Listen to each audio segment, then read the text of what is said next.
Bonjour à tous, bienvenue pour une nouvelle vidéo. La draft et la free agency sont passées, la plupart des moves ont déjà été faits, mais je pense qu'il reste encore quelques joueurs qui pourraient changer de franchise, des joueurs qui pourraient être tradés dans les prochaines semaines, et c'est ce qu'on va voir dans cette vidéo. On perd pas plus de temps, on commence avec le premier joueur de ma liste, et c'est Derek White. Saison de transition à venir pour Boston qui sera forcément moins compétitif après la blessure de Tatum. Et le dégraissage a commencé avec le départ de Porzingis et de Jrue Holiday. Et personnellement, je suis pas sûr à 100% qu'il soit totalement terminé. Ils vont peut-être tanker l'année prochaine et trade l'ancien joueur des Spurs pourrait apporter très gros. C'est un profil qui attire énormément d'équipes, donc je ne serais pas du tout étonné qu'il soit échangé. On a un joueur qui peut faire énormément de choses sur le terrain, un bon shooter, un très bon défenseur. C'est un joueur qui a un profil très demandé dans la ligue. Et si tu peux récupérer beaucoup d'assets pour un joueur de 31 ans dans une saison de transition, je pense que Brad Stevens, le GM de Boston, peut faire ce move. Ça peut être un move qui peut venir pendant la régulière. Imaginons que Boston veuille vraiment tanker la fin de saison, s'il voit qu'il gagne trop avec Derek White, je pense qu'il pourrait partir dans un package, par exemple contre un bon jeune et plusieurs picks de draft. J'aurais pu dire globalement la même chose pour Jaylen Brown, mais je pense qu'il est légèrement plus safe que Derek White.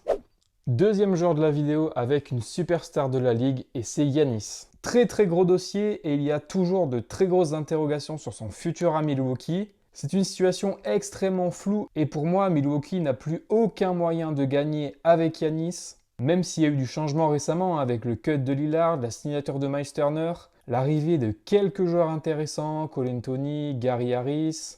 Il y a aussi des joueurs du banc qui ont été prolongés. Kevin Porter, Taurean Prince, Gary Trent Jr. Mais quand on regarde le groupe au global et le roster global, pour moi, il n'y a juste pas moyen d'aller loin en post-season, c'est juste impossible. Le front court est bon, hein, l'association Miles Turner-Yanis peut marcher, mais par contre, le backcourt pose vraiment problème. Si on fait un classement des backcourts de la ligue, je pense que celui de Milwaukee est un des pires à l'heure actuelle. Donc à quoi bon garder Yanis parce que tu pourras juste pas gagner avec lui. Pour moi, autant préparer le futur de ta franchise avec une flopée de pick contre le grec qui a son prime. Pour moi, le garder serait juste gâcher son talent et perdre de futurs assets. Prochain joueur, on va partir dans l'Arizona avec le pivot des Suns et c'est Nick Richards. Après seulement une demi-saison à Phoenix, j'ai bien peur qu'il quitte bientôt l'Arizona. Après un passage plutôt correct, voilà, c'est un pivot assez traditionnel qui peut apporter un 10-10 assez régulièrement, donc environ 10 points 10 rebonds. Mais après les récents moves de Phoenix, j'ai vraiment du mal à le voir toujours dans la raquette des Suns. Ils ont drafté Kaman Maluak à la 10e place, ils ont récupéré Mark Williams dans un trade. On va pas oublier aussi Oso Ighodaro, rookie l'année dernière, qui était vraiment intéressant. À la draft, ils ont aussi choisi Rashir Fleming, alors c'est pas un poste 5, mais il va prendre du jeu dans la rotation à l'intérieur, c'est un très bon joueur, j'adore le profil. Donc ouais, je pense que tous ces joueurs sont prioritaires dans la rotation et il ne devrait pas y avoir de place pour Nick Richards. Donc je pense qu'il pourrait bientôt partir, voilà, pour une équipe qui chercherait un 5 traditionnel avec un rôle sûrement en sortie de banc. On passe maintenant avec un habitué des rumeurs et c'est Zion. C'est vrai que j'en ai un petit peu marre depuis que je fais des vidéos, je pense que j'en ai parlé peut-être 3 ou 4 fois, voilà, que Zion pourrait partir, je pense que ça fait énormément de temps qu'il devrait partir, c'est toujours pas le cas. Mais là, il y a quand même eu quelques moves qui pourraient un petit peu le pousser vers la sortie. Il y a eu la draft et ils ont choisi Derrick Queen, donc un autre intérieur qui pour moi ne fit pas du tout avec Zion. C'est un joueur qui joue vulgairement dans la même zone, voilà, dans le même périmètre que lui. Et c'est un joueur qui n'a pas de shoot extérieur, qui ne va pas stretch. Et il ne faut pas oublier que les Pelicans ont donné beaucoup pour l'avoir, hein. Ils ont donné leur premier tour de la draft 2026 pour aller le chercher. Donc ils doivent lui faire confiance. Et après 6 années dans la ligue, on a vu les limites de Zion, voilà, il n'arrive pas à rester en bonne santé. Et en plus, il fait parler de lui en dehors des terrains. Donc pour moi, le mieux pour les deux parties serait juste de se séparer. Là, c'est plus possible. Pour Zion, tu te relances ailleurs en espérant enfin vraiment relancer ta carrière et rester en forme, essayer de devenir le joueur qu'il aurait pu être. Et pour les Pels, tu passes à autre chose, tu construis l'avenir sans Zion, au final un éternel espoir qui n'a jamais pris dans ta franchise. Et tu regardes ce que tu peux faire autour de jeunes joueurs comme Derrick Queen, Jeremiah Fears, Trey Murphy, Yves Missy, Herb Jones. Il ne faut pas oublier aussi qu'il y a une nouvelle direction avec l'arrivée de Joe Dumars, qui a pourtant dit qu'il comptait sur Zion, mais dans les faits, je n'y crois pas vraiment, surtout avec ses derniers choix.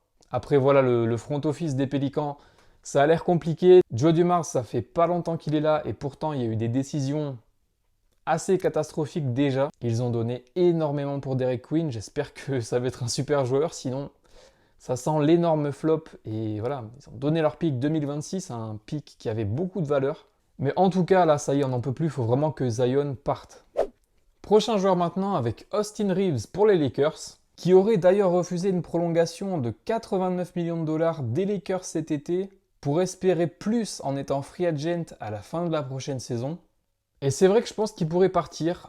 Pour l'instant, j'aime pas du tout ce qu'est en train de nous faire Rob Pelinka sur cette off-season. Le 5 qu'il est en train de construire, j'ai vraiment du mal personnellement. Luka, Reeves, Rui, LeBron, Ayton, défensivement, je trouve ça vraiment très pauvre.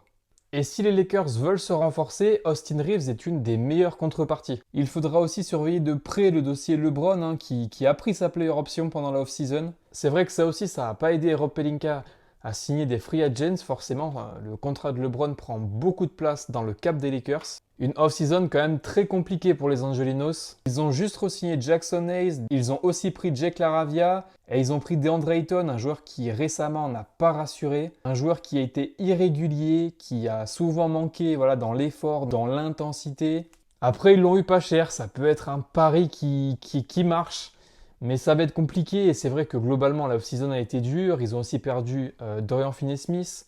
Et pour revenir à Austin Reeves, personnellement, je ne serais pas étonné qu'il se fasse trader dans les prochaines semaines, les prochains mois. J'aime pas vraiment le fit Luka-Austin Reeves. Surtout défensivement, ça pose énormément de problèmes. Ça a quand même bien été exposé sur la série face aux Wolves pendant ces playoffs. Ça pourrait marcher, mais je pense qu'il faudrait vraiment bétonner en défense à côté. Et pour l'instant, c'est pas le cas. Donc ouais, pour moi, Austin Reeves est vraiment un joueur à surveiller dans les trades, dans les prochaines semaines, les prochains mois.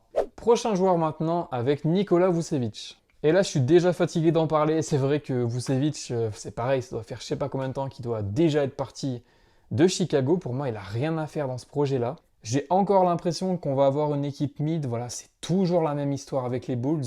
Sur les 10 dernières saisons, ils ne sont allés que 2 fois en playoff. Et un joueur comme Vucevic, franchement, je ne sais pas ce qu'il fait là. Je ne sais pas pourquoi il est encore dans cet effectif. J'aimerais vraiment qu'il aille dans une équipe plus compétitive. Même avec un rôle en sortie de banc, je pense qu'au contraire, ça pourrait bien lui aller. Et au final, il ne lui reste qu'un an de contrat, donc la contrepartie sera même pas si grosse que ça. Et je trouve que c'est un joueur au final assez sous-coté, un joueur qui est souvent bon et très souvent présent, un joueur très peu blessé, un big man, bon finisseur près du cercle, bon rebondeur, un joueur qui va stretch. Voilà, c'était 40% de loin cette année. Donc le projet Vucevic, pareil, comme tous les ans, j'ai l'impression que je dis tout le temps pareil. Mais là, stop, on n'en peut plus. Mettez-le dans une équipe contender, en sortie de banc, qui kiffe un petit peu, qui joue les playoffs. Dernier joueur maintenant, on part avec une situation un petit peu compliquée, puisque en soi, c'est un free agent, mais je pense qu'il va quand même se faire trade. Et c'est Jonathan Kuminga, donc situation bien compliquée. Niveau contractuel, il est free agent avec une qualifying offer, ce qui veut dire que les Warriors peuvent s'aligner sur les offres des autres équipes. Et ce qui revient le plus selon les dernières news, c'est un sign and trade. Donc en gros, qui signe avec les Warriors et que derrière il soit tradé. C'est pour ça que je le mets dans le cadre de cette vidéo. Et selon les dernières news, il y a 6 équipes qui surveillent le dossier Kuminga, à savoir le Heat, les Bulls, les Kings, les Wizards, les Nets et les Bucks. Et à 22 ans, Kuminga dispose encore d'une belle marge de progression. Il a montré quand même des belles choses à Golden State. Je pense qu'il peut vraiment se relancer. Et pour moi, le mieux pour lui serait qu'il aille ailleurs. Depuis qu'il est aux Warriors, ça a été tellement irrégulier. Sa carrière, pour l'instant, c'est les montagnes russes. Il est allé très haut, il est redescendu aussi très bas, carrément benché sur la saison dernière. Au début des playoffs, il a carrément pas joué. C'est grâce aux blessures qu'il a joué. On sait aussi qu'il y a un rapport qui est assez compliqué avec Steve Kerr, avec le coach. Donc ouais, pour moi, le mieux pour lui serait de jouer dans une autre équipe. Parce que dans énormément d'équipes de la ligue, Kuminga serait starter. Donc ouais, j'espère vraiment un sign and trade au final pour récupérer quelque chose côté Warriors et pour qu'une équipe profite quand même du potentiel du joueur. Il y en a franchement. Il est encore très jeune, il a encore beaucoup à donner. Donc ouais, dernier joueur de la liste, Jonathan Kuminga. Voilà, j'ai terminé la vidéo. Dites-moi si pour vous, il y a des joueurs qui vont être tradés dans les prochaines semaines, dans les prochains mois. En tout cas, si la vidéo vous a plu, n'hésitez pas à mettre un like, un commentaire et à vous abonner. Ciao!